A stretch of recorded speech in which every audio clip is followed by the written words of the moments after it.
Crônicas do Amanhecer. Por Feijão, Centro Espírita Allan Kardec de Balneário Gaivota. Balneário Gaivota, 23 de abril de 2026. Justiça suspende lei que permitia o uso da Bíblia como material paradidático em escolas de Salvador, parte 4. Uma decisão do Tribunal de Justiça da Bahia mandou suspender, na última quarta-feira, os efeitos de lei que permitia o uso da Bíblia como material paradidático nas escolas municipais de Salvador. A regra havia sido aprovada pelos vereadores da capital baiana e sancionada pelo prefeito Bruno Reis, União, em novembro passado. Todos os integrantes do órgão especial do TJ-BA endossaram a posição do relator, desembargador Paulo Chenaldi. Na avaliação do magistrado, a lei em questão representava uma invasão às competências da União e violava o princípio da laicidade do Estado.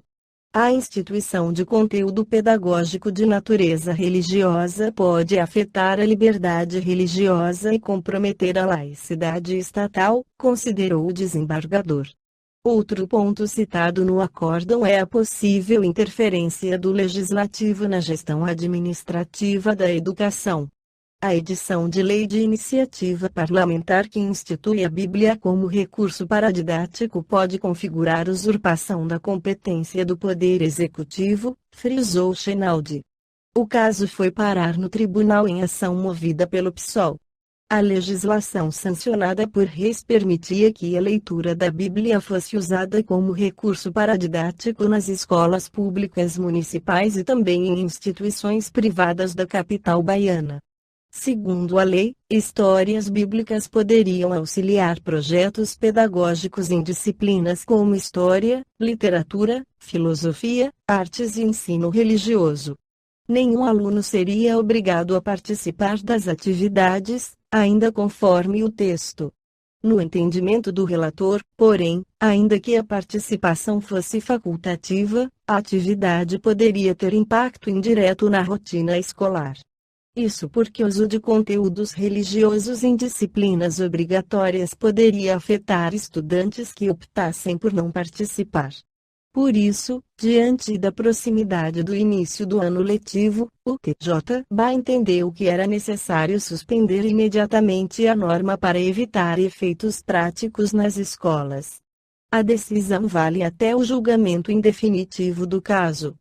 Leon Denis e sua obra Cristianismo e Espiritismo esclarece sobre a origem dos evangelhos, há cerca de um século, consideráveis trabalhos empreendidos nos diversos países cristãos, por homens de elevada posição nas igrejas e nas universidades, permitiram reconstituir as verdadeiras origens e as fases sucessivas da tradição evangélica. Foi, sobretudo, nos centros de religião protestante que se elaboraram esses trabalhos, notabilíssimos por sua erudição e seu caráter minucioso, e que tão vivas claridades projetaram sobre os primeiros tempos do cristianismo, sobre o fundo, a forma, o alcance social das doutrinas do Evangelho. São os resultados desses trabalhos o que exporemos resumidamente aqui, sob uma forma que esforçaremos por tornar mais simples que a dos exegetas protestantes. O Cristo nada escreveu.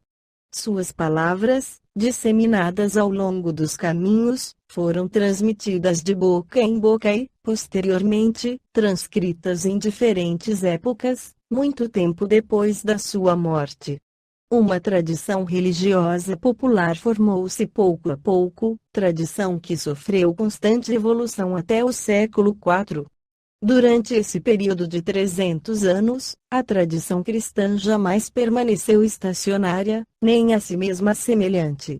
Afastando-se do seu ponto de partida, através dos tempos e lugares, ela se enriqueceu e diversificou.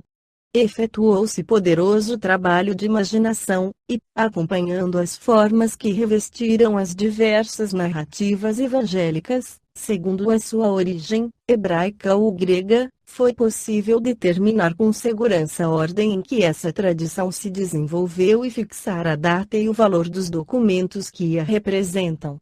Durante perto de meio século depois da morte de Jesus, a tradição cristã, oral e viva, é qual água corrente em que qualquer se pode saciar. Sua propaganda se fez por meio da prédica, pelo ensino dos apóstolos, homens simples, iletrados, mas iluminados pelo pensamento do Mestre. Não é senão do ano 60 a 80 que aparecem as primeiras narrações escritas, a de Marcos a princípio, que é a mais antiga, depois as primeiras narrativas atribuídas a Mateus e Lucas, todas, escritos fragmentários e que se vão acrescentar de sucessivas adições, como todas as obras populares. Foi somente no fim do século I, de 80 a 98, que surgiu o Evangelho de Lucas, assim como o de Mateus, o primitivo, atualmente perdido. Finalmente, de 98 a 110, apareceu, em Éfeso, o Evangelho de João. Ao lado desses evangelhos, únicos depois reconhecidos pela Igreja, grande número de outros vinha à luz. Desses, são conhecidos atualmente 20, mas, no século III, Orígenes o citava em maior número. Lucas faz alusão a isso no primeiro versículo da obra que traz o seu nome. Por que razão foram esses numerosos documentos declarados apócrifos e rejeitados? Muito provavelmente porque se haviam constituído num embaraço aos que, nos séculos I, imprimiram ao cristianismo uma direção que o devia afastar, cada vez mais, das suas formas primitivas e, depois de haver repelido 1000 sistemas religiosos, qualificados de heresias, devia ter como resultado a criação de 3 grandes religiões, nas quais o pensamento do Cristo desoculto, sepultado. Esta foi a crônica do amanhecer de 23 de abril de 2026. Por Alfredo Feijão Lopes.